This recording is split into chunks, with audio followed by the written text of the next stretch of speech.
A oposição convocou para esta quarta o que promete ser um grande protesto contra o presidente Nicolás Maduro, na Venezuela.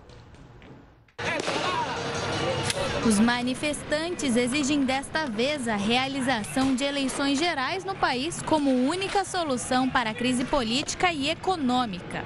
Desde o começo do mês, opositores vão às ruas em Caracas para pedir a restituição plena dos poderes do parlamento, além de um calendário eleitoral com datas e regras e a libertação de seus dirigentes e militantes detidos. Em meio à forte pressão, o líder venezuelano anunciou a expansão das milícias, que são grupos formados por civis armados, para 500 mil membros. E ainda prometeu que irá fornecer uma arma para cada miliciano, para a defesa do país. Nesta terça-feira, a Organização das Nações Unidas alertou ao governo de Nicolás Maduro para o medo de um provável conflito violento. Vários países da América Latina pediram ao país que respeite o direito de manifestações pacíficas. Bom, tem uma quantidade razoável de venezuelanos que têm atravessado a fronteira do Brasil. E até a gente pediu hoje o pessoal lá de Roraima, né, que nos pudesse mandar alguma coisa, porque estão sendo atendidos, obviamente, pela saúde brasileira, pela educação brasileira. Tem muita gente lá, né? Eles são migrantes, eles vieram para o Brasil. A Camila Assano, que é coordenadora de políticas externas do Conecta, gentilmente está aqui conosco. Camila, boa noite e obrigado pela participação, pela gentileza. Camila, esse projeto que deve virar lei e que fala de migrantes aqui no Brasil, alcançaria os venezuelanos que vieram para cá ou não? Sim, esse projeto que foi aprovado hoje pelo Congresso Nacional, ele vai alcançar todas as pessoas que vierem ao Brasil na qualidade de imigrante. Então, seria uma forma, inclusive, do Brasil dar uma resposta muito mais democrática a um fluxo natural, que faz parte da própria natureza humana, que é migrar. É deixar um lugar para ir viver em outro, seja dentro do país, seja deixar o seu próprio país ir para um outro país e acolher pessoas que venham de outros países também. Agora, Camila, quando o volume de imigrantes é pequeno, talvez você possa absorver. E se for um número grande, como é que faz? Essa é uma questão que sempre é colocada no Brasil e hoje é um dia muito importante porque essa lei foi aprovada pelo Senado. E o Brasil, ele não é um país que é um destino prioritário para migrantes. Então, cerca de 240 milhões de pessoas vivem fora do seu próprio país e 2/3 dessas pessoas estão na Europa e na Ásia. E o Brasil é um país que acolhe pouco ainda de imigrantes. Comparado com a nossa população, os migrantes são menos de 1% da população.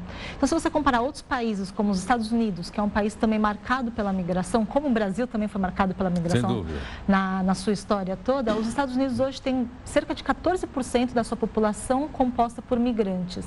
O Brasil está falando de menos de 1%. O nosso vizinho da Argentina...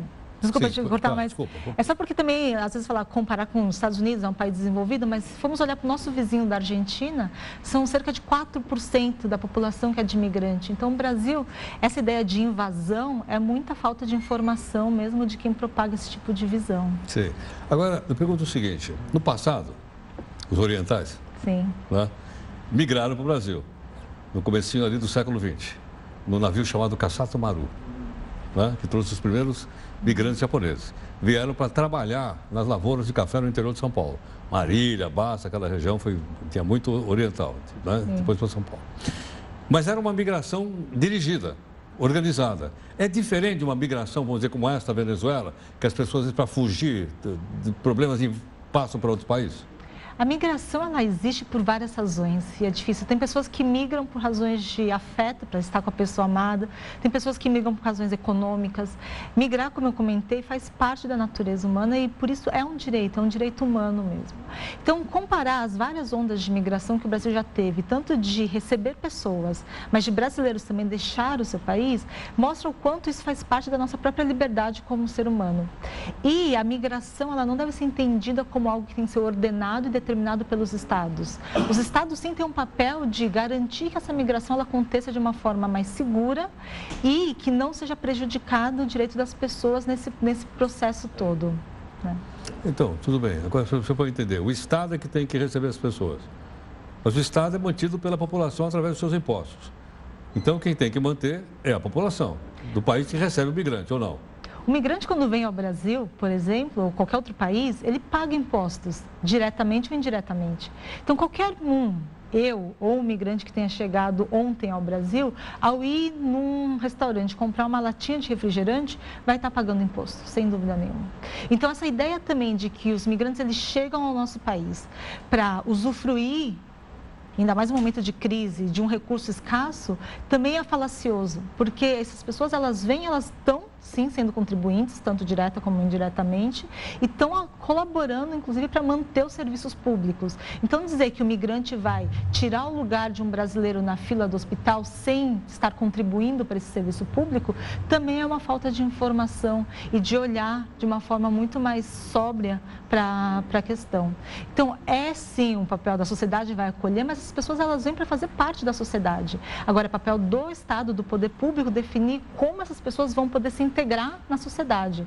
E a forma como a lei anterior que nós tínhamos no Brasil tratava a pessoa era de excluí-la.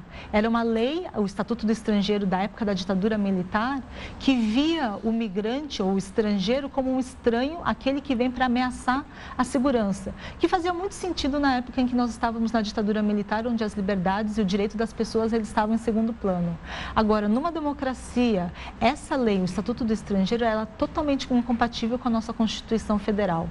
Então, essa foi a grande vitória do dia de hoje do Senado Federal aprovar, por fim, no Congresso Nacional, essa nova lei de imigração. Camila, não foi também por causa da questão dos imigrantes que a Grã-Bretanha resolveu sair da União Europeia? Isso mostra como o mundo tem dado respostas muito conservadoras e racionais à questão da migração. O próprio presidente Trump também tentou, num dos seus primeiros atos ao assumir a presidência nos Estados Unidos, aprovar a ordem executiva de que proibia que 7 nacionalidades de países majoritariamente muçulmanos entrassem nos Estados Unidos. Então, mostrando também toda a questão do medo com relação à associação com o migrante. E o presidente Trump e com perdeu. Terroristas, né? Exatamente, mas ele perdeu, e ele perdeu sofrendo resistência da sociedade americana, sofreu também resistência do judiciário americano, que impediu que ele seguisse adiante com esse banimento de entrada de 7 nacionalidades. Porque o que ele fez foi associar uma nacionalidade ou uma religião ao terrorismo. Então, esses tipos de respostas irracionais, eles têm sido questionados, mas lamentavelmente a gente tem visto isso surgir em várias partes do mundo. E justamente com essa lei coloca o Brasil num papel muito importante. O Brasil se coloca na vanguarda, inclusive para poder ser uma referência em termos de garantia de direitos na agenda de imigração. E é bom, pelo menos, a gente ter alguma coisa a comemorar em termos de direito das pessoas no Brasil, porque a gente tem visto uma onda de retrocessos em vários aspectos, seja na questão dos direitos sociais, redução de direitos também civis às pessoas, de poder também estarem mais livres para se manifestar, e agora a gente vê um sopro de esperança, de um avanço. Esse projeto de lei ainda segue para a sanção presidencial.